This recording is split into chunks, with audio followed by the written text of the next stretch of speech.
ಜಮ್ಮು ಕಾಶ್ಮೀರದ ಬಂಡಿಪೋರಾದಲ್ಲಿ ಸೇನಾ ವಾಹನ ಪಲ್ಟಿಯಾಗಿದೆ. ಚಾಲಕನ ನಿಯಂತ್ರಣ ತಪ್ಪಿ ಪ್ರಪಾತಕ್ಕೆ ವಾಹನ ಉರುಳಿದೆ.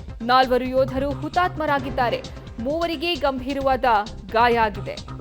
ಚಾಲಕನ ನಿಯಂತ್ರಣ ತಪ್ಪಿ ಪ್ರಪಾತಕ್ಕೆ ಉರುಳಿದ ವಾಹನ 4 ಯೋಧರು ಹುತಾತ್ಮರಾಗಿದ್ರೆ 3 ಗಂಭೀರವಾದ ಗಾಯ ಆಗಿದೆ. ಮಧ್ಯಾಹ್ನ 2:30 ಸುಮಾರಿಗೆ ಎಸ್ಕೆಪೇನ್ ಬಳಿ ಈ ಘಟನೆ ನಡೆದಿದೆ. ಕೆಟ್ಟ ಹವಾಮಾನದಿಂದ ಚಾಲಕನ ನಿಯಂತ್ರಣ ತಪ್ಪಿ ಈ ದುರಂತ ಸಂಭವಿಸಿದೆ.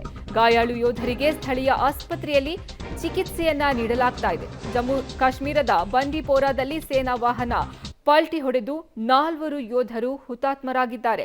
3 ಗಂಭೀರವಾದ ಗಾಯ ಆಗಿದ್ದು ಅವರನ್ನ ಸ್ಥಳೀಯ ಆಸ್ಪತ್ರೆಗೆ ದಾಖಲು ಮಾಡಿ ಚಿಕಿತ್ಸೆಯನ್ನ ನೀಡಲಾಗ್ತಾ ಇದೆ. ಮಧ್ಯಾಹ್ನ 2:30 ಸುಮಾರಿಗೆ ಎಸ್ಕೆಪೇನ್ ಬಳಿ ಈ ಘಟನೆ ಸಂಭವಿಸಿದೆ.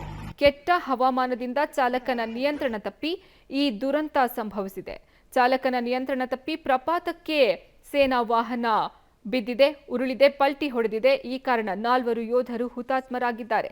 ಜಮ್ಮು ಕಾಶ್ಮೀರದ ಬಂಡಿಪೋರಾದಲ್ಲಿ ಸೇನಾ ವಾಹನ ಪಲ್ಟಿಯಾಗಿ 4 ಯೋಧರು ಹುತಾತ್ಮರಾಗಿರುವಂತಹ ಘಟನೆ ನಡೆದಿದೆ. ಸದ್ಯ 3 ಗಂಭೀರವಾಗಿ ಗಾಯಗೊಂಡಿದ್ದು ಅವರನ್ನ ಸ್ಥಳೀಯ ಆಸ್ಪತ್ರೆಗೆ ದಾಖಲು ಮಾಡಲಾಗಿದೆ. ಚಿಕಿತ್ಸೆ ಮುಂದುವರೆದಿದೆ. ಮಧ್ಯಾಹ್ನ 2:30 ಸುಮಾರಿಗೆ ಸೇನಾ ವಾಹನ ಜಮ್ಮು ಕಾಶ್ಮೀರದ ಬಂಡಿಪೋರಾ ಕಡೆ ಬರ್ತಿದ್ದಾಗ ಈ ಘಟನೆ ಸಂಭವಿಸಿದೆ. ಎಸ್ಕೆಪೇನ್ ಬಳಿ ಈ ದುರ್ಘಟನೆ ನಡೆದಿದೆ. ಕೆಟ್ಟ ಹವಾಮಾನದಿಂದ ಚಾಲಕನ ನಿಯಂತ್ರಣ ತಪ್ಪಿ ಸೇನಾ ವಾಹನ ಪಲ್ಟಿ ಹೊಡೆದಿದೆ.